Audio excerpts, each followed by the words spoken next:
नमस्कार, मी प्रतिभा चंद्रन आणि तुम्ही बघत आहात नवराष्ट्राचा विशेष कार्यक्रम centre point with doctor Uday Nirgudkar.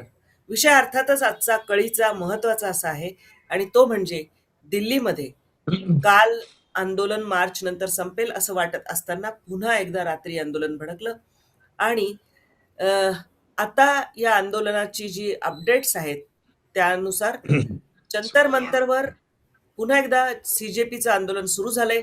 राजकीय पक्षांनीही त्यात उडी घेतलेली आहे. अनेक राजकीय पक्षांचे नेते त्यांना भेटायला जात आहेत. त्यामध्ये सुप्रिया सुळे, शरद पवार यांनी आधी त्या विद्यार्थ्यांची भेट घेतली जे जखमी झालेले आहेत आणि त्यानंतर ते पुन्हा सीजेपीचं जिथे आंदोलन सुरू आहे तिथे भेटायला गेले.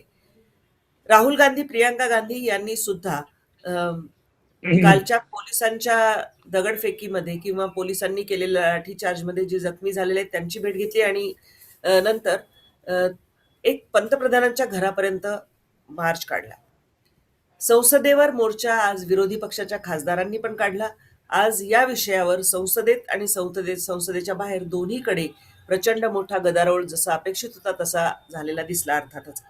पण मुद्दा हा आहे की हे आंदोलन जे नीटच्या ज्या मुद्द्यावर सुरू झालेलं होतं, म्हणजे नीट परीक्षेमध्ये झालेला घोटाळा, त्यानंतर रद्द झालेली परीक्षा, विद्यार्थ्यांच्या आत्महत्या, यानंतर सुरू झालेलं हे आंदोलन, याची सगळी जर आपण एक घटनाक्रम बघितला तर तो न्यायमूर्तींचं एक विधान आलं, त्याचा आधार घेत एक सीजेपी नावाची पार्टी सुरू झाली. आंदोलन हे विद्यार्थ्यांचं वाटत असतानाच काल ज्या प्रकारची हुल्लडबाजी तिथे झाली, ज्या प्रकारे पोलिसांच्या गाड्या तोडल्या गेल्या, पोलिसांवर सुद्धा हल्ले झाले, दगडफेक झाली, या सगळ्या प्रकारामध्ये हे आंदोलन अनेक दिशांनी चिघळलं असं म्हणायला लागेल. सर, तुम्हाला पहिल्यांदा काय वाटतं, काल जो प्रकार घडला त्यावरून काय अंदाज वाटतो? त्याच्यावर बोलण्या अगोदर मी पहिले एक तीव्र प्रतिक्रिया देतो की आय ब्लेम पोलीस. हे आंदोलन अशा प्रकारे चिघळून द्यायला मी पोलिसांना काही प्रमाणात दोषी धरीन. याचं कारण असं आहे की यापूर्वी अण्णा हजारे उपोषणाला बसलेले होते, त्यांच्यावर मध्यरात्री हल्ला केला होता, आठवतंय का तुम्हाला? आणि त्या मध्यरात्री ते जे अण्णांच्या बरोबर जे आंदोलनाला बसले होते त्यांच्यावर हल्ला केला तेव्हा 61 लोक लाठीचार्जमध्ये, 61 का 71 लोक लाठीचार्जमध्ये घायल झालेले होते, ऍडमिट झालेले होते. त्यावेळेला लोकशाहीची हत्या नव्हती झाली. आणि ज्या वेळेला इथे पोलीस कर्मचाऱ्यांवर हल्ले व्हायला लागले आणि पोलिसांनी त्याचा प्रतिकार करायचा प्रयत्न केला तेव्हा लगेच हल्ला होता. ही सगळी घटनाक्रम मॅडम आपण समजून घेतला पाहिजे. एक वर्षापूर्वी एक 3-4 महिन्यापूर्वी कोणतरी सांगतं की मोदी सरकार 1 वर्षात पडणार आहे. कोण सांगत होतं? कोण चायनाशी सिक्रेट डील करत होतं? कोण चायनाशी अग्रीमेंट करत होतं? ज्या नीटवरून हे आंदोलन सुरू आहे त्या नीटची पुन्हा फेरपरीक्षा झाली. माझी जर माहिती बरोबर असेल तर 21 लाख, मी आकडेच लिहून आणले, 20 लाख लोक अपियर झाली, 11 लाख लोकांनी पास केलं, 56% रिझल्ट लागलाय, हायएस्ट 720 पैकी 715चा आलेला आहे.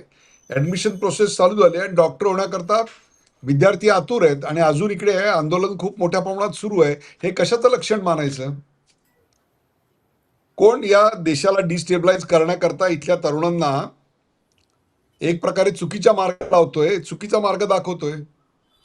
जे आंदोलन करणारे आहेत त्यांचा आणि नीटचा काय संबंध असा प्रश्न मी विचारणार नाही, कारण तो विचारणं तितकंसं आवडणार नाही कोणाला, बरोबर असणार नाही.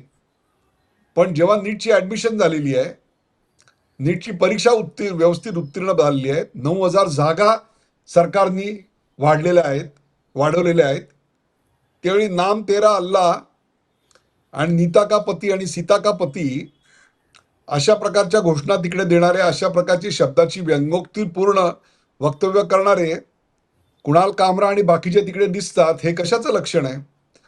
सोनम वांगचुक यांचं जे आजचं पत्र आहे त्या पत्रामध्ये नीटचा आणि धर्मेंद्र प्रधान यांच्या राजीनाम्याचा कुठेच उल्लेख नाहीये की तो राजीनामा मिळाला पाहिजे. त्यांना आता सरकारच घालवायची काय घाई झालेली आहे. हा मुद्दा जो आहे ना, आणि त्याच्यानंतर पुन्हा म्हणायचं की आम्हाला कोणतेही बुजुर्ग इकडे नकोत, आम्ही आमचे निर्णय घेऊ असं म्हणायचं. आणि अलीकडच्या काळात त्यांच्या भेटीगाठी कोणाशी वाढल्यात ते तुम्ही बघा.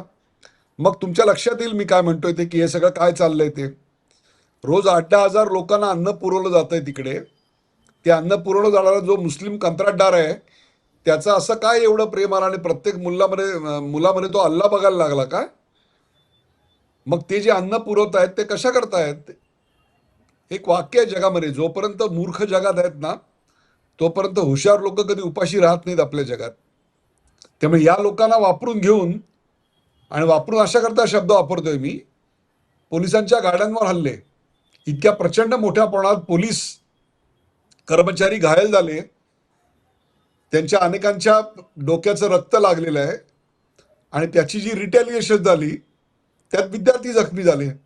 हे दुर्दैव आहे की त्यातले काही विद्यार्थी अजून अत्यवस्थ आहेत आणि त्याबद्दल चिंताच व्यक्त करायला पाहिजे.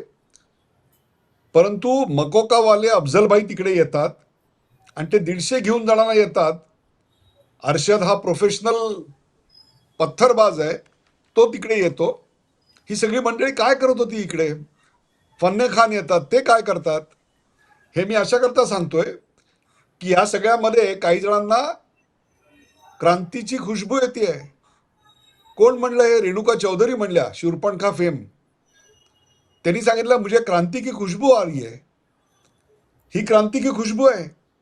मग त्यांच्याच पक्षाचे नेते असलेल्या चिदंबरम यांनी अण्णा हजारे यांच्या आंदोलनाच्या वेळी 1960 साली तत्कालीन पंतप्रधान पंडित जवाहरलाल नेहरू यांनी अशा आंदोलनाबद्दल आणि भूक हडतालबद्दल, उपोषणांबद्दल काय उद्गार काढले होते ते संसदेच्या पटलावर वाचून दाखवलेले आहेत. त्याच्यामध्ये त्यांनी स्पष्ट सांगितलं होतं की जर भूख हड़ताल से समस्याएं सुलझानी है तो पार्लियामेंट की जरूरत क्या है फिर. अशा प्रकारे समस्या सोडवता येत नाहीत. त्याच वेळेला दस्तूरखुद्द मनमोहन सिंग, आता मोदींच्या आधी जे पंतप्रधान होते, त्यांनी सोनम वांगचुक यांच्याबद्दल काय गौरवोद्गार काढले तेही आपल्याकडे आहेत. 2007 साली याच मनमोहन सिंग सरकारने त्यांच्यावर जी नोटीस बजावली त्या नोटिसीत काय गौरवोद्गार त्यांच्याबद्दल काढलेले आहेत सोनम वांगचुक बद्दल हे देखील जनतेसमोर आहे. त्यामुळे आता ही जी लढाई सुरू आहे, काल निवेदन दिलं, निवेदनाचा विचार करू म्हणून सांगितलं आणि त्यानंतर आता त्यांना 1.5-2 तास बसवून ठेवलेलं होतं. ह्यानाच मारहाण झाली होती, त्यांनाच मारहाण झाली होती. पण मग जे पत्थरबाज होते ते कोण होते? मग त्यांनी चिडून संतापून दगड हातात घेतली, याला सरकार जबाबदार आहे. म्हणजे ये न के न प्रकरणानं सरकार जबाबदार. आणि आजच्या पत्रामध्ये कुठेही नीट आणि त्याच्या ऍडमिशन्स किंवा त्याच्या याच्याविषयीचा उल्लेखच नाही. आता Dharmendra Pradhan is no entity. आता राजीनामा हवा आहे तो अमित शहा आणि नरेंद्र मोदी यांचा. उद्या तोही त्याच्याबद्दल काही होत नाही, मग द्रौपदी मुर्मू यांचा राजीनामा पाहिजे. हे सगळं नेमकं काय चाललंय हे न कळण्या इतपत आता लोक हे आहेत का, भोळी आहेत का मला सांगा. अशा प्रकारे दगड हातात घेऊन करणार आहेत. हे पुढे हातात शस्त्रक्रिया करणारे हात म्हणायचे का आपण? मग त्यांना कोण गुमराह करतंय? मग हे कोणाच्या तरी हातातलं बाहुलं बनतायत का? मग यांचे हँडलर परदेशात आहेत. मग तो परदेश म्हणजे निकोबारमध्ये आपल्याकडे एक मोठं प्रोजेक्ट येत आहे आणि त्याच्यावर भारतीय उपसागरावर भारताचं वर्चस्व वाढेल म्हणून चिंताक्रांत असलेला चीन आहे का? पाकिस्तानमध्ये ही दृश्य दाखवून लोकांना किती आनंद होत असेल बघा. आतापर्यंत आपल्याकडे होत होतं, आता हे तिकडे पण होत आहे का? ह्याच्या मागे डीप स्टेटवाली अमेरिका आणि जॉर्ज सोरोस आहे की ज्यांना या देशामध्ये खूप मोठ्या प्रमाणात अशा प्रकारचे दंगे घडवायचे आहेत, जे त्यांनी नेपाळमध्ये घडवले, बांगलादेशमध्ये घडवले. मोहम्मद युनूस यांनी त्या देशाचे प्रमुख बनल्यानंतरचं विधान काय होतं? तर ते विधान होतं की चिकन नेक कापून त्याचा एक वेगळा त्यांना महादेश तयार करायचा आहे. अशी माणसं हे ज्यांचे आदर्श आहेत ते या मंडळींना हँडल तर करत नाहीत ना, असा एक प्रश्न आता येत आहे. याचं कारण संसद उखाड देंगे, नेपाळ बना देंगे या घोषणा काय दर्शवतात? काय प्रकारची माती भडकवली गेलेली आहेत? आपण एखाद्याला आंदोलनाला समर्थन करतोय म्हणजे नेमकं काय करतोय याची जाणीव आपल्याकडे झालेली आहे का? हे सगळे प्रश्न आता ऐरणीवर आलेले आहेत. अगदी बरोबर आहे. कारण कालपर्यंत असं नीटचा मुद्दा पुढे रेटून ज्या पद्धतीने काल घडलेल्या सगळ्या गोष्टी आहेत त्यांच्याकडे जर बघितलं तर निश्चितच हे एक सुनियोजित असं कारस्थान होतं, ज्यामध्ये बऱ्याच लोकांची पूर्वतयारी होती. कारण एका रात्रीत दिल्लीमध्ये ट्रकच्या ट्रक भरलेले दगड, विटा आणि अशा प्रकारच्या गोष्टी येऊ शकत नाहीत. तरुण वेगवेगळ्या ठिकाणाहून तिथे आलेले होते. एक गोष्ट निश्चित आहे, की एकंदर परिस्थितीनी परेशान असलेली अशी एक तरुणाई, ज्यांच्याकडे हाताला काम नाही, अशी एक तरुणाई मोठ्या प्रमाणावर इथे आहे. परंतु त्यांना वेगळ्या कारणासाठी वापरून घेणारे हे जे लोक आहेत, त्यांनी पुन्हा एकदा त्यांच्यामध्ये जसं काश्मीरमध्ये परिस्थिती होती तशाच पद्धतीचं इथे घडवतायत. खूप सुनियोजित सर हा सगळा कट दिसतोय. ऍब्सोल्युटली ऍब्सोल्युटली हे नियोजित आहे. आणि हे सगळं का तर लोकसभेमध्ये पराभव करता येत नाही, मायनॉरिटी सरकार असल्यागत सरकार काही वागत नाही. तृणमूल काँग्रेसचा पराभव झाल्यानंतर विरोधाची धार जवळपास नष्ट झाली. राहुल गांधी हे काही उत्तम पर्याय होऊ शकत नाहीत. ते वारंवार निवडणुका हरण्याचा विक्रम करतायत. विरोधी पक्षातले खासदार स्वतःच्या भविष्याकरता तो पक्ष सोडून दुसरीकडे जात आहेत. हे सगळं लक्षात आल्यानंतर निवडणुकांमध्ये ईव्हीएमचा मुद्दा काढून झाला, त्याला ट्रॅक्शन मिळत नाही. SIRचा मुद्दा काढून झाला, त्याला ट्रॅक्शन मिळत नाही. मग काय करायचं? तर सुप्रीम कोर्टामध्ये अनेक गोष्टींना चॅलेंज केलं. 370 चॅलेंज केलं, सुप्रीम कोर्टाने योग्य ठरवलं. ट्रिपल तलाक चॅलेंज केलं, सुप्रीम कोर्टाने या सरकारचा निर्णय योग्य ठरवला. राम मंदिर हा तर सुप्रीम कोर्टाच्या आदेशानेच झालं. प्रत्येक बाबतीत ही अशी हार होते आहे. त्यामुळे भविष्याविषयीचे प्रश्न निर्माण झाले.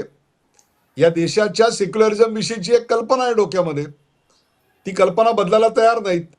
देशात बदललेलं वारं आणि बदललेलं जनमानस याचा काही गंध वार्ता नाही.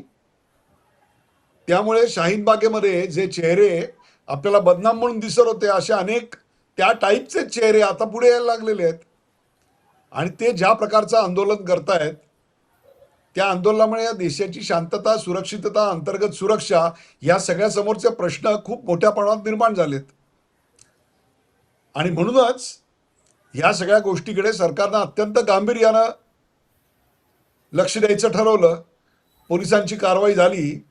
त्यात पुन्हा एकदा मी सांगतो की जे विद्यार्थी जखमी झाले त्याबद्दल तीव्र चिंता, नाराजी, आणि पोलिसांनी ही कारवाई करायची आधी 10 वेळा विचार करायला पाहिजे होता, हे सत्य आहे. परंतु जी एक दृश्य दिसत आहेत, ज्या प्रकारे पोलीस कर्मचारी जखमी झालेले आहेत, ते पाहता हल्ला करणारे खरोखरच विद्यार्थी होते का विद्यार्थ्यांच्या वेशात आलेले आणखीन कोणी होते की ज्यांचा याच्याशी काही संबंधच नव्हता? आपण आपल्याच कार्यक्रमामधून आंदोलन सुरू तर करताय, पण मागे कसं घ्यावं, किती वेळात घ्यावं याचा पाचपोच आणि राजकीय अंदाज नाही. त्यामुळे हे आंदोलन चटकन दुसऱ्याच्या हातात जाईल आणि तुम्हाला काही समजायच्या आतच हे सगळं बाहेर पडेल, तुमच्या हातातून निसटून जाईल, याची वॉर्निंग यापूर्वी दिलेली होती. आणि आज नेमकं तसंच होताना दिसतंय. सर आणखी एक महत्वाचा भाग म्हणजे पोलिसांचं काल जे कृत्य झालं ते चुकलं, हे अगदी बरोबर आहे.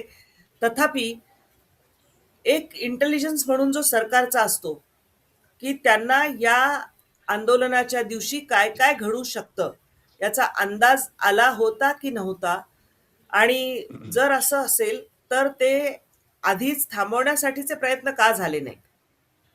मला असं वाटतं somewhere police realised it let आणि पोलिसांनी ऍक्शन खूप उशिरा घेतलेली आहे. पोलिसांनी ऍक्शन चुकीची घेतलेली आहे. पोलिसांनी यापूर्वीच ही सगळी कारवाई करायला पाहिजे होती. अण्णा हजारेंच्या वेळेला जसं मध्यरात्री कारवाई करण्यात आली स्विफ्टली, तशी कारवाई का करण्यात आली नाही? आणि आज पद्धतशीररित्या काही गोष्टी मोठ्या होताना दिसत आहेत आणि त्याच्यामुळेच हे आंदोलन चिघळलं गेलंय. आणि हे आंदोलनकर्त्यांच्या हातातनं जाऊन ते आता भलत्याच लोकांच्या हातात गेलेलं आहे, ही वस्तुस्थिती आहे. आणि ते जे दगड वगैरे तुम्ही म्हणता, हे त्या आंदोलनकर्त्यांना गावी सुद्धा नसेल की आपला वापर कसा करून घेतला जातोय. सर एक तर आंदोलनकर्त्यांची पार्श्वभूमी जर बघितली तर ते आम आदमी पार्टीचे जुने कार्यकर्ते आहेत. म्हणजे ज्या पद्धतीने हे ऑर्गॅनिक आहे असं दर्शवण्याचा प्रयत्न झाला, ते खरंच ऑर्गॅनिक होतं का? का हे एक निमित्त धरून सगळं घडवून आणलंय. आता त्यामध्ये आलेली जी मंडळी आहेत, मग त्यामध्ये भीम आर्मी असेल, सगळ्या डाव्या पक्षांच्या ज्या विद्यार्थी संघटना आहेत त्या होत्या, JNUचे होते, शबाना आझमी, प्रकाश राज, किती नावं घ्यायची, म्हणजे अरुंधती रॉय यापासून सगळी जी एक इकोसिस्टीम ज्याला म्हणता येईल ती त्यामध्ये इन्व्हॉल्व असलेली दिसली. आणि त्या एक आज पुन्हा यामध्ये विरोधी पक्षांनी उडी घेतलेली आहे. काल संसदेवर मार्च काढण्याचं होतं, आज पंतप्रधानांच्या घरासमोर राहुल गांधी आणि प्रियांका गांधी पोहोचलेले, त्यांच्यासोबत काही खासदार आहेत, DK शिवकुमार सुद्धा तिथे दिसले, बरेच जण आहेत तिथे. हाच तर मूळ उद्देश आहे की जी सिच्युएशन ही नेपाळमध्ये आली, बांगलादेशमध्ये आली. आपण वारंवार हे सांगितलेलं आहे की नेपाळमधली जी मागणी होती, बांगलादेशची जी मागणी होती, बांगलादेशामध्ये जी मागणी होती आणि प्रत्यक्ष कारवाई काय झाली याचा दोनचा काही संबंधच नाही आहे. तुम्ही का 78 वर्षीय राष्ट्रप्रमुख स्त्रीच्या घरात जाऊन तिचं कपाट फोडता आणि त्यांची अंतर्वस्त्र आंतरराष्ट्रीय मीडियासमोर फाडता. मग तुमचा उद्देश तरी काय होता? त्या जर हातात लागल्या असतं तर त्या देहाचं काय केलं असतं? आणि हे जे केलंय ते योग्य होतं असं मानणारा एक वर्ग आहे, आणि इकडे असं इथल्या राष्ट्रप्रमुखांच्या बाबतीत आम्हाला करायचंय अशी इच्छा असणारे वर्ग अगदी पुण्यापासून सर्वत्र आहेत. त्यांना राजकीय दृष्ट्या कुठलीच आता काही हातात उरलेलं नाहीये. निवडणुका जिंकता येत नाही, लोकांचा विश्वास गमावलेला आहे, आणि याचं खापर ते फोडतायत की निवडणुका ईव्हीएमच्या आधारे जिंकल्या जातात, SIRच्या आधारे जिंकल्या जातात. हे सगळं सुप्रीम कोर्टाने क्लिअर केलेलं आहे. मग सुप्रीम कोर्ट मॅनेज केलेलं आहे. सड़क से संसद कैसे चलाई जाए ये तय नहीं हो सकता, बिलकुल नाही. कोणत्याही परिस्थितीत हे चालू देणार नाही. पहिल्यांदा जेव्हा सोनम वांगचुक यांना उचललं तेव्हा 2 मिनिटात प्रतिक्रिया काय आली दिपक्यांकडनं? अभिजित दिपक्याने काय सांगितलं तेव्हा की हे सगळे RSSचे गुंडे आहेत. RSSचा आणि या संघटनेचा, या आंदोलनाचा काय संबंध होता? पोलीस कारवाईचा काय संबंध होता? ही तुमची खरी मळमळ आहे. त्या विचाराचं प्राबल्य समाजामध्ये वाढलेलं आहे, याचा तुम्हाला खरा राग आहे, आणि तो राग तुम्ही अशा प्रकारे व्यक्त करताय. आणि त्याला तुम्हाला आज नीट हा मुद्दा मिळाला, तो नसता तर आणखीन काहीतरी मुद्दा मिळाला असता. जस्टिस सूर्यकांत यांची टिप्पणी, याला तुम्ही याच्या धरून तुम्ही मोठं एक आंदोलन खडं करताय, कॉक्रोच उभा करता. जर जस्टिस सूर्यकांत हे नाही दुसरं काही बोलले असते त्याच्यावरून तुम्ही आंदोलन केलं असतं. जस्टिस सूर्यकांत नाही आणखीन कोणी बोललं असतं त्याच्यावर आंदोलन सुरू केलं असतं. हंगामा खड़ा करना ही तो मकसद है. सीरत कहाँ बदलनी है? सूरत बदलने से काम चल जाएगा, ही वस्तुस्थिती आता, आणि तेच घडतंय आपल्याकडे. पण आता आज ज्या पद्धतीने दिल्लीमध्ये सगळं सुरू आहे, सगळ्या विरोधी पक्षाच्या खासदारांनी उडी घेतलेली, यामध्ये संसदेमध्ये आणि संसदेच्या बाहेर सुद्धा आपण एकंदर या विषयाला धरून अगदी मोठी अशी ज्याला गरमागरमी म्हणता येईल ती बघितलेली आहे. कुठे हे आंदोलन जाईल, भविष्यात काय होऊ शकतं, आणि आणखी एक महत्वाचं म्हणजे जी विधायक येऊ घातलेली आहेत त्यामधलं एक महत्वाचं विधायक FCRA म्हणजे फॉरेन फंडिंगच्या संदर्भातले, त्याला प्रोलॉंग करायचं, सरकारचा संसदेचा वेळ घालवायचा, नेमकं काय?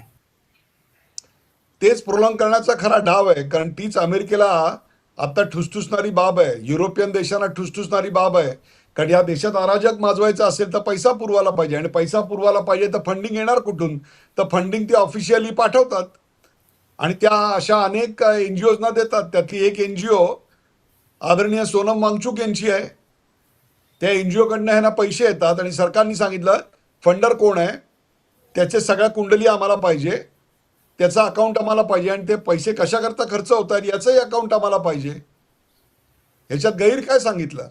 पण ते अमान्य आहे, आणि ते होऊ नये याच्याकरता म्हणून खूप मोठ्या प्रमाणात इथे आपल्याला आंदोलनं होताना दिसत आहेत. याचं कारण कोणाला तरी ते थांबवायचं आहे, संसद चालूच द्यायची नाहीये. याचं कारण एकदा का NGOचं फंडिंग असं थांबलं तर कुठल्याही कारवाया करता येणार नाहीत, आणि हे जर असंच सुखनेव चालू राहिलं तर हा देश आतून पोखरून काढायला या सगळ्याचा वापर केला जाईल. मी सोडून द्या, मी तुम्हाला एक क्लिप पाठवतो, ती या कार्यक्रमात आपण लावूया. मी सोडून द्या. तुम्ही आणि मी तर गये गुजरे लोक आहोत असं म्हणतील आता ट्रोलर्स. मी तुम्हाला एक क्लिप पाठवतो. अरुंधती रॉय यांनी सांगितलंय की वर्ल्ड बँकेमध्ये हे काय आफ्रिकन खंडातली काहीतरी डेमोक्रेसी वाचवण्याकरता 400 आणि 500 संघटनांना पैसे दिले जातात. मैं नाही बोल रहा हूं. मग भारतात किती जणांना देत असतील हे पैसे, कशा करता देत असतील? मग ते कशा करता देत आहे हे क्लिअर झालं पाहिजे, ती ऍक्टिव्हिटी क्लिअर झाली पाहिजे. असं जर सरकारने सांगितलं तर काय चुकलं मला सांगा. परंतु हाच तर मुद्दा आहे. हे होऊ नये. वन नेशन वन इलेक्शन असेल किंवा ते नंतर येणार आहे, परंतु वुमन रिझर्वेशन आणि मतदारसंघांची पुनर्रचना याच्यामुळे अनेकांचे बाजार उठणार आहेत. 2029ला निवडून यायची शक्यता तर काही नाहीये. मग त्याला उपाय काय आहे दुसरा? तर तो उपाय एकच आहे आणि तो म्हणजे खूप मोठ्या प्रमाणात इकडे अनरेस माजवा, संसद पुढे ढकला आणि सड़क से राजतंत्र बदलने का नया नया कानून ला दो. मग निवडणुका तरी कशाला घ्यायच्या? तसेही निवडणुका नकोच आहे. त्याचं कारण निवडणुका मोदी जिंकतात, त्यामुळे त्या आम्हाला मान्य नाहीत. मोदींच्या ऐवजी जर आम्ही जिंकलो असतो तर निवडणुका मान्य आहेत. मग कर्नाटकाची निवडणूक का नाही रद्दबातल ठरवली? कारण तिकडे तुम्ही जिंकलेला होतात. हे सगळं आपल्याकडे पद्धतशीररित्या गेले काही वर्ष चाललंय आणि 1 वर्षाच्या आत हे सरकार कोसळेल असं भाकीत वर्तवणार आहे. आपण त्याच्यावर कार्यक्रम देखील केलेला आहे.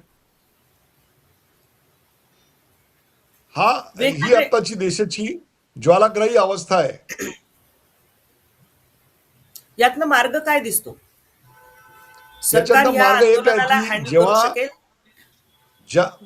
100% करू शकेल. एक दृढ निश्चय पाहिजे आणि एक डोक्यात तर क्लिअर केलं पाहिजे की हे टीका करणारच आहेत. मला वाईट वाटतंय ते गुमराह केलेल्या विद्यार्थ्यांचं, त्यांचा फुकट याच्यात बळी जातोय. लढणारे बाजूला राहत आहेत, लढवले गेलेले मात्र पिसले जात आहेत. ही वस्तुस्थिती आहे. नीट एक्झाम क्लिअर करून आता डॉक्टर व्हायला उत्सुक असलेले लोक, विद्यार्थी तिकडे काम करायला लागतील आणि इकडे त्या मुद्द्यावर अजून डोकी फोडायला लोकांना भडकवलं जाईल, उपोषणाला बसवलं जाईल. एक जंतर मंतरवर होणारी गोष्ट ही संपूर्ण देशाचा मूड आहे असं एक चित्र पेंट केलं जात आहे. ते कितपत योग्य आहे सर, मला असं तरुणाईला वाटतं. भडकवून सरकार होय. सक्ती से बरतना चाहिए. सक्तीने काम केलं सर पाहिजे अक्षरशः. सर आता जे काल दगडफेक करणारे वगैरे तरुण असतील, अर्थातच सीसीटीव्ही आणि वेगवेगळ्या कॅमेऱ्यांमुळे हे सगळे आयडेंटिफाय होतील. त्यांच्यावर जे चार्जेस लागणार आहेत, त्यांच्यावर जे खटले दाखल होणार आहेत कायद्यानुसार, त्यामध्ये त्यांचं भवितव्य अंधारात जाणार आहे. पण त्यांना उचकवणारे जे आहेत ते, म्हणून मी सुद्धा एका कार्यक्रमामध्ये नेहमी सांगितलं होतं की जेव्हा जेव्हा विद्यार्थ्यांना सांगते तेव्हा बाबांनो, दुसऱ्यासाठी दगड उचलायला जाऊ नका, तुमचा खांदा वापरायला देऊ नका. तुमच्या आडून काय चाललंय हे कदाचित तुमच्या लक्षातही येणार नाही. एक वैफल्यग्रस्त तरुणाई देशात आहे, यामध्ये काहीही संशय नाही. फक्त त्या वैफल्यग्रस्त तरुणाईला कशा पद्धतीने कोण खेळवतंय हे त्यांच्या कोण लक्षात आणून देणार? आता तरी ती बेभान झालेले आहेत आणि ज्या प्रकारे आता राजकीय समर्थन आणि राजकीय पक्षांचे नेते जाऊन त्यांचा हौसला वाढवत आहे. वापर याचं कारण करून आपला स्वतःचा पक्ष फुटतोय, आपल्या स्वतःचा पक्ष फुटतोय त्यांच्या लक्षात आलेलं आहे. आणि त्यामुळे ज्यांचा विश्वासार्हतेचा बाजार उठलाय ते तिकडे जाऊन आपली विश्वासार्हता परत मिळते का याच्याकरता म्हणून आंदोलनामध्ये आमचा सक्रिय सहभाग आहे असं दाखवण्याकरता तिकडे जात आहेत. जनता सगळे सर, बघते इतकंच. पवार साहेब, शरद पवार आणि सुप्रिया सुळे तिकडे गेल्या. सर, 94चा गोवारींचा मोर्चा विसरले का? 114 लोकांचे बळी गेलेले होते. मुख्यमंत्री शरद पवार होते आणि त्यामध्ये महिला, मुलं आणि मागणी अतिशय साधी होती त्यांची. त्यांनी मुख्यमंत्र्यांचा राजीनामा किंवा कुठल्या मंत्र्यांचा राजीनामा नव्हता मागितलेला. अशा जर गोष्टी आठवून सांगायच्या म्हटल्या तर बऱ्याच सांगता येतील. मगाशी त्यातली एक घटना मी सांगितली की इंदिराजींनी गोरक्षा आणि गोवध बंदी याच्याकरता म्हणून जे काही करपात्री महाराजांच्या नेतृत्वाखाली जे काही आंदोलन केलेलं होतं, नोव्हेंबरचा महिना होता, कडाक्याची थंडी होती, दिल्लीमधली थंडी जीवघेणी असते आणि तिकडे उघड्या अंगाने बसलेल्या साधूंवर अमानुष असा गोळीबार करण्यात आला. त्यात किती मेले किती जगले याचे काही गणनाच नाही. त्या काळातले जे पत्रकार आहेत ऍक्टिव्हली आपल्यासारखे करणारे त्यांनी सांगितलं की अक्षरशः प्रेत ही ट्रकमध्ये लादली गेली होती. लदाऊ आता ट्रक, अशी वर्णनं त्यांनी केलेली आहेत. ते वाचायला सगळं मिळतं आपल्याला आजही. त्या लोकांनी आज येऊन डेमोक्रेसीची बाजू घ्यावी. 84ला शिखांचं हत्याकांड झालं इंदिरा गांधींच्या दुर्दैवी हत्येनंतर. त्यावेळेला कुठली डेमोक्रेसी जिवंत ठेवण्याकरता प्रयत्न केले गेलेले होते. मी अशा शेकडो तुम्हाला उदाहरणं सांगू शकतो. आत्ता आम आदमी पक्षाचं जे सरकार आहे पंजाबमध्ये पंजाब. पंजाबमध्ये किती वेळेला असे लाठीचार्ज झालेत, असे किती वेळा अश्रुधुराच्या नळकांड्या फोडल्या गेलेल्या आहेत. हे सगळं एका बाजूला होतंय, ते चालतंय. आणि इकडे सरकारने पोलीस कर्मचाऱ्यांवर हल्ला झाल्यानंतर त्याचं उत्तर दिलं. पोलिसांच्या गाड्या ज्या प्रकारे उलथवून टाकल्या गेलेल्या आहेत, हे कोण फन्ने खान होते? हे वापरणारे कोण आहेत? गॅस सिलेंडर वापरणारे गरीब. अशी विधानं आपल्याकडे शूरपणखा फेम रेणुका चौधरींनी केलेली आहेत. त्यांना याच्यामध्ये क्रांतीची खुशबू दिसतीये. मग बदबू कशात आहे ते तरी सांगा एकदा. तर बदबू सरकारच्या अस्तित्वात आहे आणि आम्ही सरकारमध्ये नाही, हीच बदबू आहे. कारण जे सगळे आहेत ते सगळे गंदे नाली के किडे आहेत. हे सगळं आजपर्यंत आलेलं होतं मळमळ, ती आता आणखीन व्यक्त होते. याचं कारण त्यांच्यावरचा विश्वास असलेले त्यांचे सहकारी सुद्धा आता सोडून चाललेत आणि त्यांना या देशातल्या घडणाऱ्या घटनांची जी काही कारण मीमांसा आहे ती आता समोर यायला लागली आहे आणि ते यांना नको आहे म्हणून हे करतायत. एकंदर आपण बघितलं तर दिल्लीमधलं वातावरण काल आंदोलनानंतर शांत होईल असं वाटत असतानाच परिस्थिती एकदम उलटी झालेली आहे. काल दुपारीच याचा अंदाज आलेला होता की हे वातावरण अधिक चिघळत जाणार. यामध्ये आता राजकीय पक्षांनी आपापले पोळी भाजून घेण्याचे प्रयत्न सुरू केलेले आहेत आणि याच तोंडावरती अधिवेशन सुरू आहे, ज्या अधिवेशनामध्ये अत्यंत महत्वाची विधेयकं येऊ घातलेली आहेत. एकंदर दिल्लीची ही धग केव्हा शांत होते हे बघण्यासारखं असेल, बघावं लागेल. सरकार काय नेमकी भूमिका घेतं हाही प्रश्न आहे. एकंदरच या आंदोलनाला हाताळण्यामध्ये सरकारची ही काही चूक झाली, पोलिसांची काही चूक झाली आणि या आंदोलनाच्या आडून बऱ्याच जणांनी आपापली राजकीय पोळी भाजून घेण्याचा एक प्रयत्न सुरू केलेला आहे. त्याला आता कुठल्याही दिशेने जाऊ शकेल अशा एका सर जसं म्हणले तसं ज्वालाग्राही परिस्थितीवर आज दिल्लीचं सगळं वातावरण आहे. तुमची काय मतं आहेत, तुमच्या काय कमेंट्स आहेत त्या अवश्य कळवा आणि चॅनलला सबस्क्राईब करायला विसरू नका. तुर्तास मी निरगुडकर सर यांच्यासह आपली रजा घेते. धन्यवाद. धन्यवाद.